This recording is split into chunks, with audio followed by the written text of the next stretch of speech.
ইনস্টিমেট এবং ads on রিলসের চেয়েও খুব সহজে কিভাবে অ্যাডস অন লাইভে সেট আপগুলো পাবেন সে ব্যাপারে আজকে কথা বলবো। আসসালামু আলাইকুম, কেমন আছেন সবাই? আশা করছি সবাই খুব ভালো আছেন। যিনি বা যারা যেখান থেকে এই মুহূর্তে আমাদের ভিডিওটি দেখছেন, যদি ভালো লেগে থাকে প্লিজ লাইক কমেন্ট শেয়ার দিয়ে পাশে থাকবেন। আর যদি ভালো লেগে না থাকে নিজের মতো স্ক্রিপ্ট করে চলে যাবেন।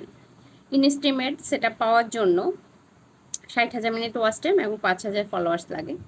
অ্যাডস অন লাইভ সেট পাওয়ার জন্য 60,000 মিনিট ওয়াচ টাইম এবং একই সঙ্গে 5,000 ফলোয়ার্স লাগে, মানে লাইভ টাইম আর কি। 60,000 মিনিট লাইভ টাইম আর ওয়াচ টাইম মেবি 6 লক্ষের মতো।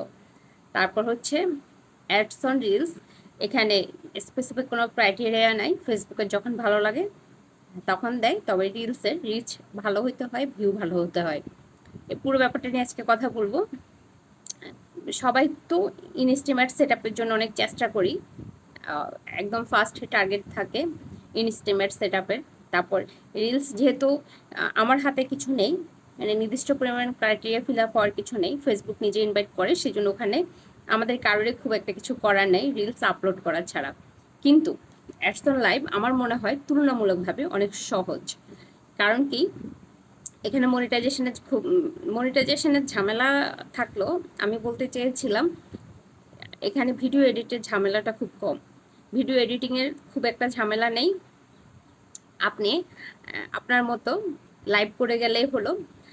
যে সকল আপুরা মানে একদম ডেইলি লাইফ যেই সকল কন্টেন্টগুলো ডেইলি ব্লগগুলো করেন, ওই ধরনের কন্টেন্টগুলো যারা করেন ওনারা যখন রান্না করেন, জাস্ট ওই কিচেনে যখন রান্না করা অবস্থায় থাকেন ওই সময়টায় যদি লাইভটা চালু করে রাখেন, রান্না হতে হতে কিন্তু আমাদের অটোমেটিক 1-1.5 ঘন্টা লেগে যায়, মিনিমাম তো 30-40 মিনিট লাগে। তো যখন রান্না করেন লাইভে কথা বলবেন আর লাইভটা চলতে থাকবে, রান্নাটাও চলতে থাকবে, ওইভাবে কিন্তু ওয়াচ টাইমটা খুব দ্রুত ফিল আপ হয়ে যায়। লাইভে কিন্তু অনেকে বলেন যে লাইভে ভিউ নাই, কেউ আসে না। আপনি যখন নিয়মিত লাইভ করবেন, যারা আপনার মতো নিউ কামার নতুন কন্টেন্ট ক্রিয়েটার ওনারাই আপনাকে সাপোর্ট করতে আসবে, আপনার সাথে থাকবে।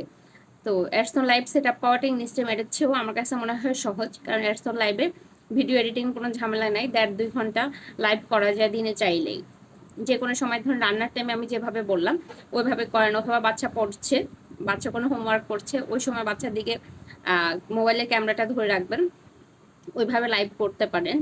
অথবা বাহিরে কোনো একটা ভিউ, আপনি যখন ফ্রি টাইমে আছেন বাহিরে কোনো একটা ভিউ ব্যাক ক্যামেরায় লাইভে এসে বাহিরে কোনো একটা ভিউটা ফোকাস করে আপনি আপনার মতো কথা বলে 1 ঘন্টা অথবা 40 মিনিট অথবা আধা ঘন্টা লাইভে থাকতেই পারেন। এভাবে দিনে যদি 2-3 ঘন্টা লাইভে আসেন, আপনার লাইভের সেট আপটাও দ্রুত পেয়ে যাবেন। ধন্যবাদ।